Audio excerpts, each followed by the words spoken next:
And here we can now actually do something interesting. But before we do that, let's simply connect the provider to this widget as we did it before for the other providers.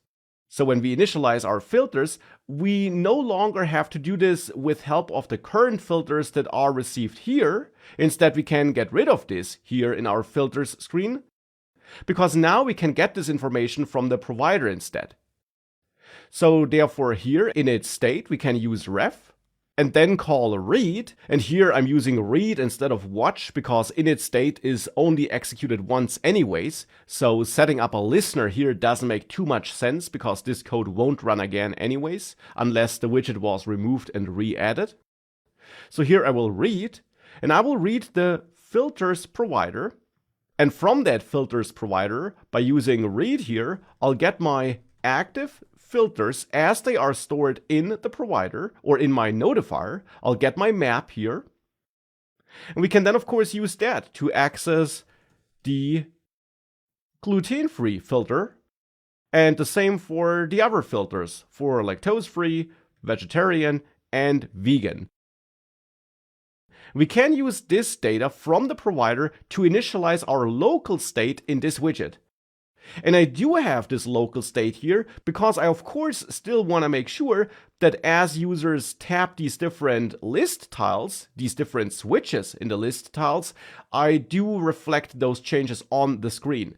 That's why I'm still managing this state locally in this widget as well, so that these updates to the UI as users tap those switches are still performed. But I initialize my switches here, or my filters, based on the data stored in the provider, and I of course want to update the data stored in the provider as I leave this screen. So therefore here in this onWillPop function here, I now want to reach out to my provider by using ref here. And here, since we're in an event handler, we should also use read instead of watch, as mentioned before. And here I also read my filters provider, but in this case, actually filters provider.notifier to get direct access to this state notifier class, because it's that class that has the set filter method. And here I now want to set my filter, but which one?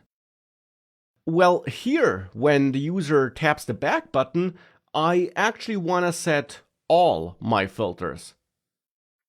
So therefore, indeed, we should go back to filters provider and maybe add a second method, set filters, which sets all the filters, where I simply expect to get my map of filter bool mappings, which could be called chosen filters. And then I simply set my state to those chosen filters. So I expect to get a map of filter settings, and I then use this new map to override my existing state. With this method added here, we can go back to filters Dart, and here we can now call set filters, and now pass our map of updated filters to this method. So this map here, instead of passing it to pop, we pass it to set filters to update our filters in the provider.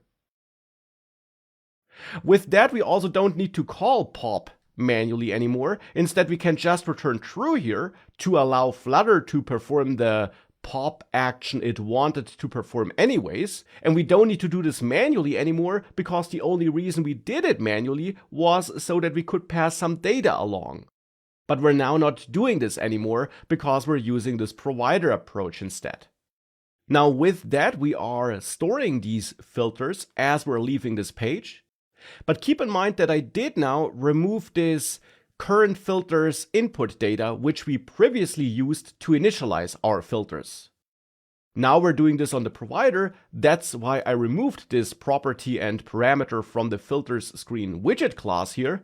And therefore now in the place where I'm using this class, so in the tabs Dart file, I also have to get rid of this filter data which I wanted to pass to the screen.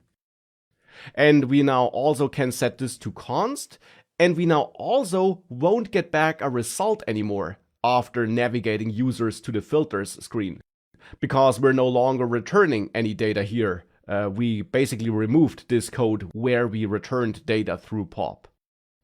So therefore here we're no longer getting a result.